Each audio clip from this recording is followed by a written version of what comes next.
I'm Mike with Baywell. This video will walk you through setting up dual-factor authentication for your Microsoft Office 365 account. You will need your Microsoft login username and password, a smartphone that can receive text messages and voice calls, and access to your phone's app store to download an Authenticator app. The first thing is to open up your browser. Now, in this case, I am using a Chrome browser, but you can use any browser you want. You are going to go to login.microsoftonline.com. From here, you're going to log in either using your email address, your phone number, or your Skype. In most cases, when Baywell has set up an account for you, we advise you to use your email for your Microsoft login. After you do that, just click on Next, and enter your password and click Sign In. Please note that passwords are always case sensitive. But first, we're going to talk about the two-factor authentication that we're going to set up. And yes, you can see there's a few options here. Now, if you skip it, you have the opportunity to not use two-factor for about a week or 2 weeks, depending on the way we had your security set up. We advise you that if you have a few minutes, just go ahead and click to set it up now. The first one that we're going to go over is going to require your smartphone. You're going to open up the App Store for your corresponding phone. So if you have an iPhone, you're going to go to the Apple App Store. And if you have an Android, typically you're going to the Google Play Store. Now, if you have a different type of other phone that is not supported, I suggest that you not use that smartphone. You're going to want to get a more up-to-date smartphone.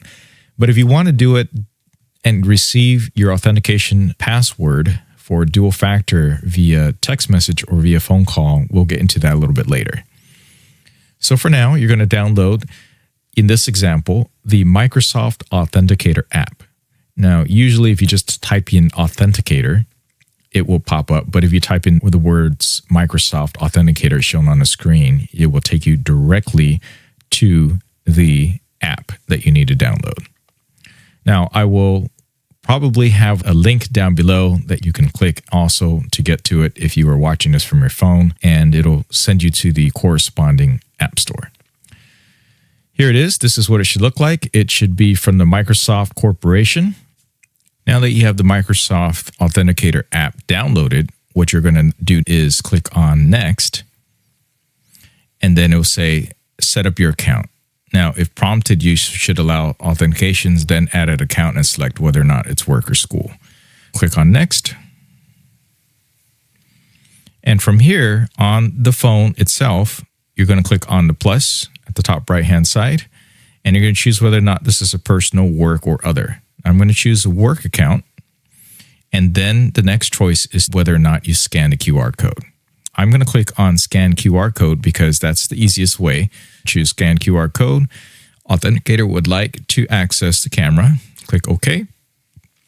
Point your phone at the QR code, and it'll scan pretty quickly, almost instantly. And as you can see, I was able to add it right there very easily. Then you click on Next. It'll ask you to verify that the code is actually working. So it's going to try this out. So there's different things that will happen here. Now, when you typically have your phone on, you have the Authenticator app on, it'll ask whether or not you asked to sign in, and you can either approve or deny it. In this case, I'm going on approve. After that, it will say notification was approved. Now, there will be times where you miss this completely, and then that's when you use the one-time password code. This refreshes every 30 seconds. Okay, so 145063 would be the example of the way to use the one-time password code. Then click on Next, and it says, great job. You have successfully set up your security info. You choose Done to continue signing in, and click on Done. I'm going to stay signed in because I'm going to show you a couple of other ways to do dual-factor authentication. Welcome to Microsoft Office 365. We're so glad you're here. You can go ahead and look at the rest of the demos to let you know what kind of subscription you have, etc. But we're going to go back into security settings. Let's say that you want to change your security settings and adjust the way that you log in. So what we're going to do is go to View Account. So right here, you can go on to the password setup here. And this is if you would need to make some adjustments in here. So now you're going to type in, if you want to change your password, this is where you go to change it. I'm going to go back here, Now I'm going to do security info. This is where you go to add on a different sort of sign-in method. Now, as you can see, I did the sign-in as an iPhone 14 Pro Max, which is my main phone. If you want to remove it, you could just go ahead and delete it, but then you have to set up a new one. Now, if you want to add an alternative method, you can just click on Add, and then here you can choose a few different ways. Now, if you want to get your security notice by phone, you can click on Add, and here's where you put in your phone number. So what you can choose is, as you can see here, you can prove who you are by answering a call on your phone or texting a code to your phone. So I'm going to put in my number and then click on Next, and I will get a text message on my phone. Now, when I get a text message on the phone, it will be a 6-digit code, and it will say, use verification code, and it'll give you a 6-digit code to type in for authentication. So I'm going to do 623316, which is the code that it was sent, and this is always going to be different. It'll confirm this information. After a little while, it registers the phone number as a way to also log in. Now, if you wanted to just use your office phone or add an additional phone, it's really simple. It's a matter of just clicking Add Sign In, choosing a method. Now, you can add another phone, and you can add another office phone. So you can have multiple ways to log in. So I'm going to add an alternate phone just to give you an idea how that works. Same thing as before, except this time, instead of text message, it's going to give me a phone call. Incoming call. Microsoft sign-in system. If you are trying to sign in, press the pound key to finish signing in. If you are not trying to sign in, press 0 and pound. Your sign-in was successfully verified. Goodbye.